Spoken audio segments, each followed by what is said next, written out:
আয়াত 16 أولئك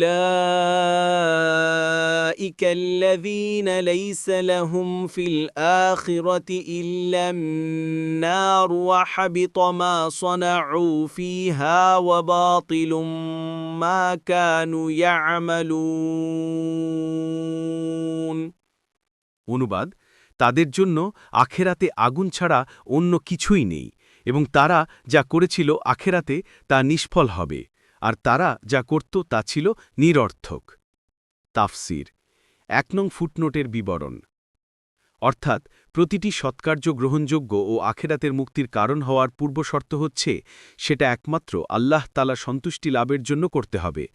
আল্লাহ সন্তুষ্টি লাভ করার জন্য তা রাসূলুল্লাহ সাল্লাল্লাহু আলাইহি ওয়াসাল্লামের তরিকা মোতাবেক হতে হবে যে ব্যক্তি আল্লাহ ও তার রাসূলের প্রতি ঈমানই রাখে না তার যাবতীয় কার্যকলাপ গুণগরিমা নীতি নৈতিকতা প্রাণহীন দেহের ন্যায় যার বাহ্যিক আকৃতি অতি সুন্দর হলেও আখেরাতে তার কানাকড়িরও মূল্য নেই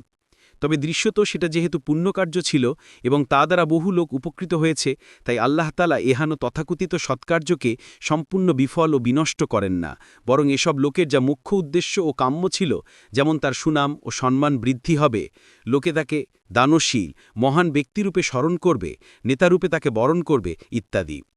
আল্লাহ তাআলা সুইয় ইনসাফ ও ন্যায়নীতির ভিত্তিতে দুনিয়ার জীবনেই তাকে দান করেন অপরদিকে আখেরাতে মুক্তিলাভ করা যেহেতু তাদের কাম্য ছিল না এবং তাদের প্রাণহীন সৎকার্য আখেরাতের অপূর্ব ও অনন্ত নেয়ামতসমূহের মূল্য হওয়ার যোগ্য ছিল না কাজে আখেরাতে তার কোনো প্রতিদানও লাভ করবে না বরং নিজেদের কুফরি শিরকি ও গুনাহের কারণে জাহান্নামের আগুনে চিরকাল তাদের জ্বলতে হবে আয়াতে বলা হয়েছে যে আখেরাতে তাদের জন্য আগুন ছাড়া আর কিছুই নেই এতে করে বোঝা যায় যে এ আয়াত কাফিরদের সম্পর্কেই বলা হয়েছে কেননা একজন মুসলিম যত বড় পাপীই হোক না কেন তার গুনাহের শাস্তি ভোগ করার পর অবশেষে আল্লাহ তাআলার ইচ্ছায় জাহান্নাম থেকে মুক্তি পেয়ে জান্নাতে প্রবেশ করবে এবং আরাম আয়েশ ও নেয়ামত লাভ করবে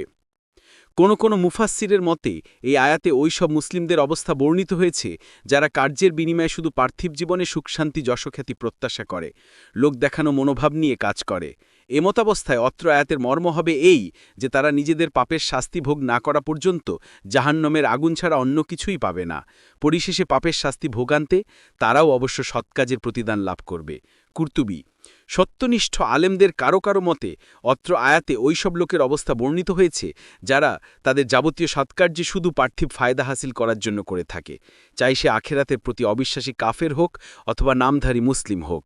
তাই যদি কোনো মুসলিম শুধুমাত্র লোক দেখানোর উদ্দেশ্যে সৎকাজ করে অথবা শুধু দুনিয়া অর্জনের জন্য করে তবে এসব দুনিয়াকামী লোক ইচ্ছা ও বাসনায় আল্লাহর সঙ্গে শিরিককারী বলে বিবেচিত হবে আর যে আল্লাহর সঙ্গে শিরিক করে তার যাবতীয় আমলই বিনষ্ট হয়ে যায় সেই হিসেবে ওইসব নামধারী মুসলিমও এই আয়াতের অন্তর্ভুক্ত হবে এবং তাদের পরিণাম হবে জাহান্নাম শিরিক করার কারণে তারা কখনো জান্নাতে যেতে পারবে না মুয়াবিয়া রাদিয়াল্লাহু আনহু মাইমুন ইবনে মেহরান ও মুজাহিদ রাহিমাহুমুল্লাহ এই ব্যাখ্যা গ্রহণ করেছেন কুরতুবী